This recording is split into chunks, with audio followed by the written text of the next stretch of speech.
और उन्होंने बहुत से कॉन्सर्ट में जगजीत जी का साथ दिया, जगजीत जी के साथ उनकी संगत की। बहुत प्यार था इस परिवार के साथ जगजीत जी का, इनके लिए जोरदार तालियां।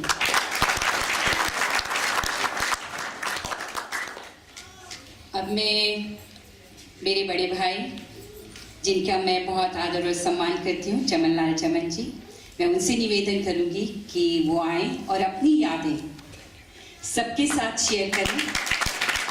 चमन जी जगजीत जी को एक अरसे से जानते थे, 1969 से वॉइस ऑफ केनिया से शुरू हुआ ये सिलसिला और अब तक ये ब्रॉडकास्टर हैं। इनकी अपनी पहचान है, बहुत अच्छे शायर हैं, गीतकार हैं। इनके लिखे हुए 4 गीत तो जगजीत जी ने रिकॉर्ड किए, उसके अलावा कितने गाए ये हम सब नहीं जानते हैं, वो चमन जी ही हमें बता सकते हैं। लेकिन इनके लिखे हुए गीत पंजाबी के बहुत खूबसूरत, और मैं चाहूँगी चमन जी कुछ यादें शेयर करें हमारे सबके साथ जो जगजीत जी के साथ जुड़ी हुई हैं। Ladies and gentleman, I present you Chaman Lal ji. Thank you, Sarita, for very kind words. Ladies and gentlemen, प्रधान जी, वीरेंद्र जी, मैं आपको एक बात बताना चाहता हूँ। ये बंद गले का कोट जो पहन के आया हूँ, मेरा इलेक्शन में खड़े होने का कोई इरादा नहीं। और इस सूट के साथ, इसी किस्म के सूट के साथ मेरी यादें जुड़ी हुई हैं। बैंकॉक हम गए तो जगजीत के तवस्सुत से ही उन्होंने मुझे ये सूट सिलवा के दिया इस किस्म का। वो कारण ये था कि मैं और मेरी पत्नी पुष्पा वहाँ गए, अचानक हमें बतला कि न्यू ईयर्स ईव पे उनका शो है।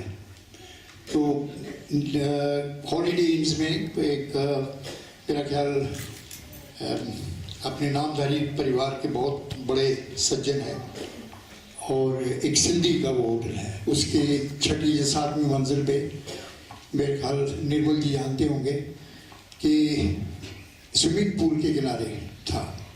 मैंने टेलीफोन किया तो लंबी कहानी को मुख्तसर करते हुए ये अर्ज करना चाहूँगा। तो जगजीत जी मेरे पहले तो मुझे और पुष्पा को देख कर कहने लगे कि भाभी नूं क्यों नाल ले आए थे। तो वो यानी उनकी जो सेंस ऑफ ह्यूमर ऐसी थी, आप हैरान होते थे। क्योंकि कई बातें ऐसी मुझे याद आ रही हैं, लेकिन मैंने आज चूँकि निर्मल उदास जी को सुनना है कि इस संगीत से बढ़िया तो कोई बातें हो नहीं सकती, तो इसलिए मैंने बहुत मुख्तसर, बहुत ही ऐसी चीज़ें जो जगजीत के बारे में लोग बहुत कम जानते हैं। मिसाल के तौर पर जगजीत आपको पता है खरज में गाते थे, धीरे धीरे गाते थे, जल्दी जल्दी गाते थे। आपको हैरानी होगी, वो सोचते थोड़े तेज थे। मैं कई दफ़ा हम कमेंट भी करते थे, मैंने कहा पापे की इतनी जल्दी की है, दबा रोटी खा के। और दूसरी बात ये, वो छुरी कांटा इस्तेमाल नहीं करते थे, नीचे बैठ के खाते थे, हाथ से खाते थे। तो ये बात तो मामूली सी है, नहीं तो, और दिखावा बिल्कुल नहीं था। नहीं तो लोग बड़े स्टार जो है ना, बड़े अकड़ फूंक के साथ चलते हैं। जगजीत एकदम छा जाते थे। उसका कारण ये है कि उन्होंने बड़ा रियाज किया, यानी जवानी के दिनों से लेकर। मैं अपनी याद बैंकॉक के हवाले से तो बात मैंने कर ली है कि बैंकॉक में उनका शो किया, लेकिन मेरी यादें 1969 से जुड़ी हुई हैं, जब जगजीत पहली बार एक कॉन्सर्ट में जगजीत और चित्रा वहाँ परफॉर्म करने के लिए आए। नैरोबी का एक बड़ा खूबसूरत सिनेमा था, ग्लोब सिनेमा उसको कहते थे, वहाँ इनका कॉन्सर्ट था, भरा हुआ था, लेकिन किसी कारणवश वो इतना कामयाब नहीं हुआ। तो मुझे बड़ा अजीब लगा कि इतनी अच्छी आवाज़ है चित्रा और दोनों की, लोग समझ नहीं पाए। तो जैसे कहते हैं ना कि अपने दौर से आगे थे वो, मुझे ऐसा लगा। तो दूसरे दिन मैं उनसे जाके मिला, तो दोनों से मैंने कहा कि अब क्या है, आपका प्रोग्राम क्या है? बोलता जी प्रोग्राम क्या हो सकता, हमारे साजिंदे वापस चले गए हैं, जो प्रमोटर है वो भाग गया, हमें तो पैसे भी नहीं दिए उसने, तो हमारे तो पास सिर्फ पासपोर्ट है। मैंने कहा आप रेडियो के लिए गाएंगे? तो बोलते जी लेगी और पूछ पूछ कर बहरहाल हमने 6 गज़लें रिकॉर्ड की, 3 चित्रा की और 3 जगजीत सिंह की। और जब दोपहर के प्रोग्राम में उनको ब्रॉडकास्ट किया गया, आप हैरान होगी रवि जी, तो हमें टेलीफोन आने लगे। तो टेलीफोन कहते जी कौन है ये, हमने उनको बताया कि बोलते घर पे हमारे गाएंगे। तो हमने कहा जरूर गाएंगे। तो मैंने खुद अपनी आंखों से देखा कि उनके बाजे पर नोटों की बारिश होती थी उन दिनों, और इतने पैसे कमा के गए। तो बात यह है कि उन्होंने शायरों को बहुत नवाजा, ऐसे ऐसे शायरों को गाया है जिनको कोई जानता नहीं। तो मैंने उनको कहा कि हमारे एक शायर हैं जो नदीम परमार, यहाँ रहते थे पहले, की कुलवंत सिंह की नाम कुलवंत सिंह समथिंग, एनीवे वो कनाडा में है। तो जगजीत ने उनको टेलीफोन किया कि मैं आपकी गज़ल गा सकता हूँ। अब नदीम परमार को अच्छे शायर होने के बावजूद उनका बहुत बड़ा मकाम नहीं है। तो बोलते जी थानू मेरी गज़ल का थानू कितों पता लगा? वो कहता भाई तू अंब खाने के दरख्त गिरने हैं, तू गल कर करना की सीधी गल की थी। तो गज़ल इतनी खूबसूरत थी है जी। निर्मल जी चाक जिगर की सी लेते हैं जैसे भी वो जी लेते हैं। अब शेर सुनिए, चाक जिगर की सी लेते हैं जैसे भी वो जी लेते हैं। तुम चाहो तो मर जाएं हम, तुम चाहो तो जी लेते हैं। तुम चाहो तो मर जाएं हम, तुम चाहो तो जी लेते हैं। और इस तरह की वो इतनी सरल और सहज। और जगजीत की सबसे बड़ी खूबी मैं आपसे अर्ज करना चाहता हूँ, आप मुझसे मुत्तफिक होंगे, जगजीत ने इतना सहज गाया है। और जगजीत उस दौर में मंज़िल आम पर आए जब बेगम अख्तर थी, मलका पुखराज थी, इतने बड़े नाम थे। लेकिन आप और अगर आप सोचें कि उनमें क्या फ़र्क था, उनकी शायरी में फारसियत बड़ी थी। और तरकीबें जितनी शायरी किया है वो बहुत लंबी लंबी तरकीबें जो समझ नहीं आती थी। जगजीत ने ये एक नया पानी अपनाया कि सरल गज़लें चुनी, लेकिन ऐसी घटिया गज़लें नहीं, इतनी प्यारी गज़लें कि आप हैरान हो जाएंगे।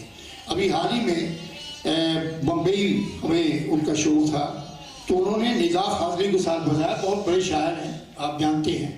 तो निज़ार फाजली ने नई गज़ल लिखी कि कोई हिंदू, कोई मुस्लिम, कोई ईसाई है, कोई हिंदू, कोई मुस्लिम, कोई ईसाई है, सब ने इंसान ना होने की कसम खाई है।